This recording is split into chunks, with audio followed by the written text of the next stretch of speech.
First ஆர்டருக்கு 20 ரூபா கொடுத்தாங்க.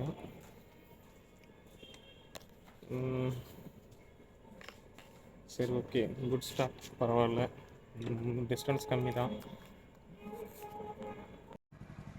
ஆக்சுவலாக பெருமாள் கோயில் ஏதோ ஃபங்க்ஷன் போல் இருக்குங்க. சாரி, வழிபாடு போல் இருக்குங்க. பூஜைன்னு நினைக்கிறேன். ஸோ சரியாக டெக்கரேட்லாம் பண்ணி சூப்பராக வச்சுருக்குறாங்க. எப்பவும் பரபரப்பாக ஓடிக்கிட்டு இருக்கிற இந்த ஊரில் நின்று ரசிக்கிறதுக்கு நேரம் இல்லாமல் போனது ரொம்ப பெரிய சங்கடமான சூழல் தான். ரிலாக்ஸ்டாக பொறுமையாக உட்காந்து ஒரு கப் காஃபி சாப்பிட்டுக்கிட்டு எதையோ ஒன்று பழசை நினச்சி கொஞ்சம் சந்தோஷப்படுறதுக்கான நேரம் கூட இல்லாமல் ஓடிக்கிட்டு இருக்க உங்கள் எல்லாருக்கும் இது சமர்ப்பணம். அடுத்த ஆர்டருக்காக வெயிட் பண்ணிட்டு இருக்கேன். காரைக்கால் எங்க வாசல்ல அடுத்த ஆர்டர் விழுந்துருச்சு நண்பர்களே. 27 ரூபா, 1.58 கிலோமீட்டர்ஸ் தான். ஓகே, இந்த ஆர்டர் எடுத்துகிட்டு போவோம்.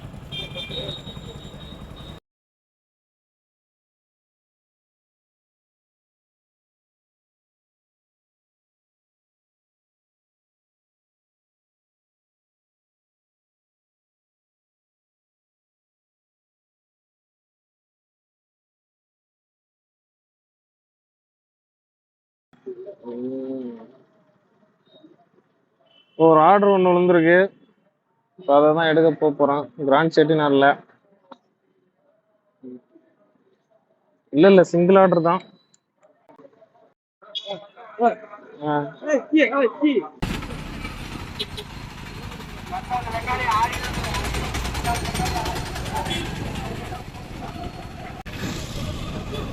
இந்த ஆர்டரும் பக்கத்தில் தாங்க விழுந்திருக்கு.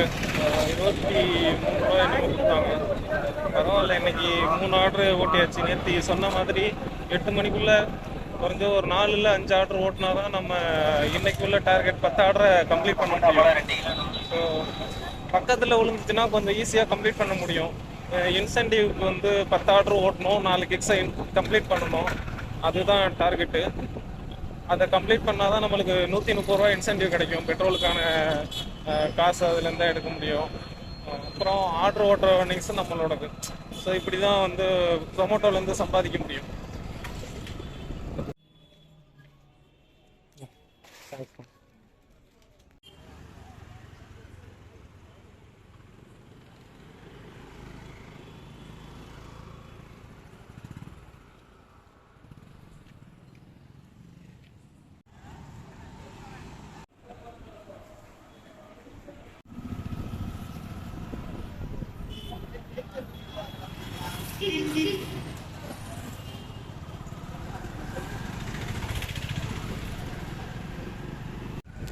இந்த ஆர்டரும் பக்கம் தாங்க, பால்பண்ணச்சேரியில் விழுந்திருக்கு. இந்த ஆர்டரை கொடுத்துட்டு இதில் எவ்வளோ ஆர்னிங்ஸ் வந்துருக்குன்னு ஷோ பண்ணுறேன். ஏன்னா இந்த ஆர்டர் விழுவும் போது எனக்கு நெட்ஒர்க் இல்லாமல் இருந்திருக்கும் போல இருக்குது. ஆர்டர் வந்ததே தெரியல. ஸோ அதனால் ஆர்டர் கொடுத்துட்டு என்ன சொல்றது. தேங்க்யூ.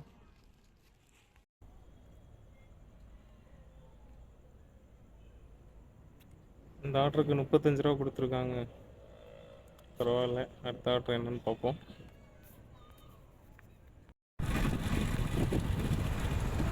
ஓகே, இந்த ஆர்டருக்கும் 35 ரூபா கொடுத்துருக்காங்க. கேஎஃப்சியில் ஆர்டர் வந்துருக்கு. போய் பார்ப்போம். அதுக்கு முன்னாடி பெட்ரோல் போட்டு வந்துடுறாங்க.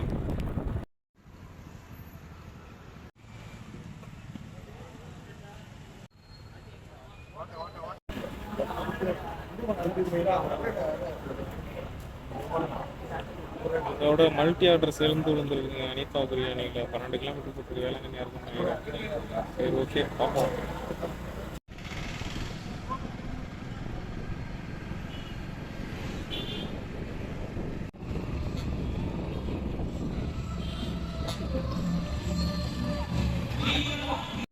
ஆக்சுவலாக இந்த ஆர்டர் எங்கே போகிறோன்னா, சிக்கலை தாண்டி ப்ரோ புதுச்சேரி வரைக்கும் போகிறோம். கிட்டத்தட்ட 9 கிலோமீட்டரு. 123 ரூபா கொடுக்குறப்பவே நினச்சேன் கண்டிப்பாக லாங்கு, ரொம்ப லாங்காக தான் இருக்கும். நான் இன்னும் ஒர்த்தூர் ஆர்டராக இருக்கும்னு நினச்சேன். ஒர்த்தூர்னா கொஞ்சம் ரோடு ஈஸியாக இருக்கும், போயிட்டு வந்துடலாம். ஆனால் இது சிக்கலை தாண்டி புதுச்சேரி கிட்ட விழுந்துருக்கு. நம்ம போயிட்டு வர்றதுக்கு கண்டிப்பாக 9 மணி ஆகிடும். வந்ததுக்கப்புறம் 4 ஆர்டர் ஓட்ட மாதிரி இருக்கும். 4 ஆர்டர் ஓட்டினா தான் நம்மளுக்கு இன்சென்டிவ் கிடைக்கும். அதனால தான் கைஸ், லாங் விழுந்துச்சுன்னா மோஸ்ட்லி எடுக்கிறதுக்கே ஒரு மாதிரி இருக்கும். ஏன்னா நம்ம போயிட்டு ரிட்டன் வந்து 4 ஆர்டர் ஓட்டுற மாதிரி இருக்கும். ஆர்டரு அதுக்குள்ளே இருக்குமான்னா தெரியாது. நம்ம சென்னை சைடு ஆர்டர் ஓட்டினோம்னா ஆர்டரு ஃப்ளோ கன்சிஸ்டன்சி இருக்கும். ஆனால் நாகப்பட்டினத்தில் வந்து பெருசாக ஆர்டர் ஃப்ளோ இருக்காது. இங்கே அந்த டைமிங்குள்ளே ஓட்டினா தான் நம்மளால் கம்ப்ளீட் பண்ண முடியும். அது ஒரு பிரச்சனை இருக்குங்க. இந்த ஜொமேட்டோ ஸ்விக்கி ஓட்டுற பசங்க வந்து மோஸ்ட்லி லாங் டிஸ்டன்ஸ் இருந்தால் ஆர்டர் எடுக்கிறதுக்கு யோசிப்பாங்க. ஏன்னா அதான் பிரச்சனை. என்னன்னா நம்ம ஆர்டர் டார்கெட்டை கம்ப்ளீட் பண்ணணும்னா லாங் எடுத்தால் கண்டிப்பாக போயிட்டு வர்றதுக்கு 1 ஹவர் கிட்ட ஆகிடும். ஸோ அதனால் கம்ப்ளீட் பண்ண முடியாதுங்கிறதுனால என்ன பண்ணுவாங்கன்னா அந்த லாங் ஆர்டர்லாம் மோஸ்ட்லி எடுக்கிறத அவாய்ட் பண்ணிவிடுவாங்க. நம்ம இன்னைக்கு வந்து மல்டி ஆர்டராக விழுந்துருச்சு, அதனால் எடுக்க வேண்டியதாக ஆகிடுச்சு. அதுவும் இல்லாமல் நம்ம நேற்று 2-3 நாளாக ஒழுங்காகவே ஓட்டல, டார்கெட்டுக்கு கம்ப்ளீட் பண்ணல. அதனால் இன்றைக்கி கண்டிப்பாக ஓட்டி தான் ஆகணும், வேறு வழியும் இல்லை. பார்த்துக்கலாங்க. ஆர்டரை கொடுத்துட்டு வந்துட்டு நெக்ஸ்ட் ஆர்டரு எடுத்துட்டு நான் உங்களுக்கு இன்ஃபார்ம் பண்ணுறேன். தேங்க்யூ. அமௌண்ட் பே பண்ணி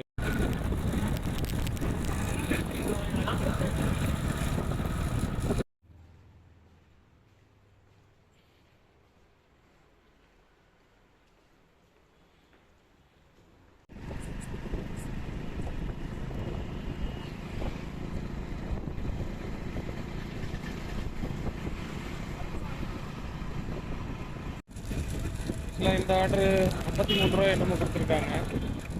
பரவாயில்லைங்க, இன்னைக்கு கொஞ்சம் எல்லா அமௌண்ட்டும் ஜாஸ்தியாக கொடுக்குற மாதிரி தான் இருக்குது. ஏன்னா ஆர்டரு ஃப்ளோ நிறையா இருக்குது போல இருக்குது.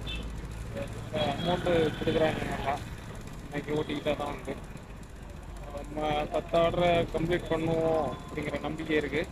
இந்த 3 ஆர்டர் தான் ஓட்டணும் 10 ஆர்டர் கம்ப்ளீட் பண்ணுறதுக்கு. அதை ஓட்டிட்டோன்னா நம்ம கிளம்பிடலாம்.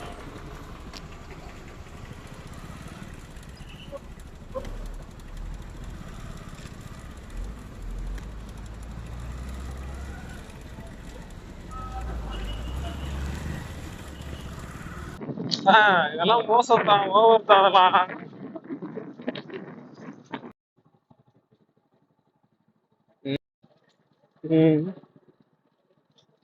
இந்த பக்கமும் கால வைக்க முடியல, அந்த பக்கமும் கால வைக்க முடியல தான்.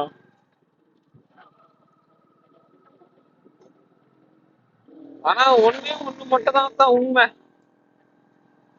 நம்ம டிஎன்பிஎஸ்சி படிக்கணும்னு வந்ததுக்கு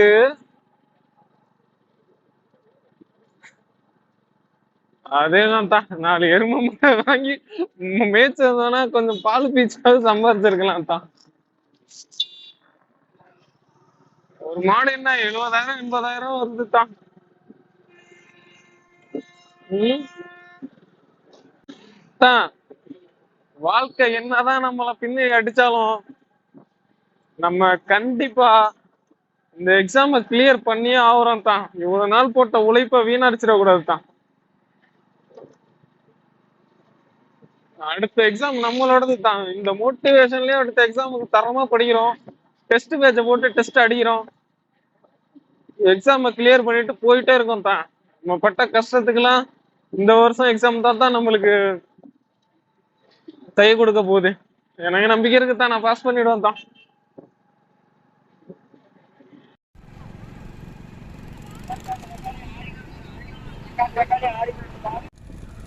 2 ஆர்டர் லோக்கலா கொடுத்துட்டாங்க. அடுத்த ஆர்டர் பர்சனல் இருந்ததுனால ஆர்டர் எடுத்துட்டு போறது வந்து 8வது ஆர்டர் எடுத்துட்டு போயிட்டு இருக்கோம். இன்னும் 2 ஆர்டர் ஓட்டினா நம்மளுக்கான டார்கெட் இன்செக்யூர் டார்கெட் ஓவர் ஆகும். 2 ஆர்டர் மட்டும் தேங்க்யூ.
ஆர்டர் இப்போ 43 ரூபாய்க்கு விட்டா இதை வந்து பாப்பா கோயில் பாப்பா கோயிலுக்கு போய் விட்டு வந்துட்டோம்னா காசு ஒரே ஆர்டர் இன்னைக்கான டார்கெட் ஓவர் ஆகிடும்.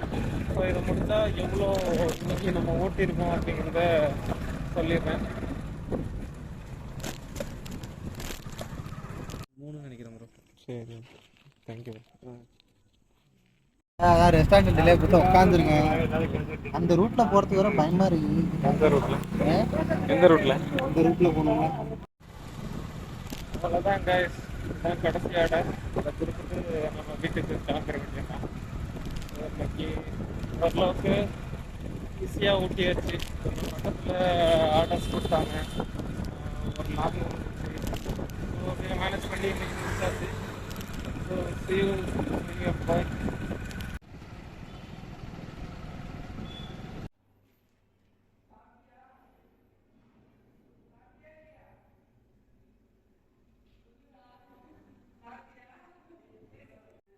Excuse me, bro. Thank you.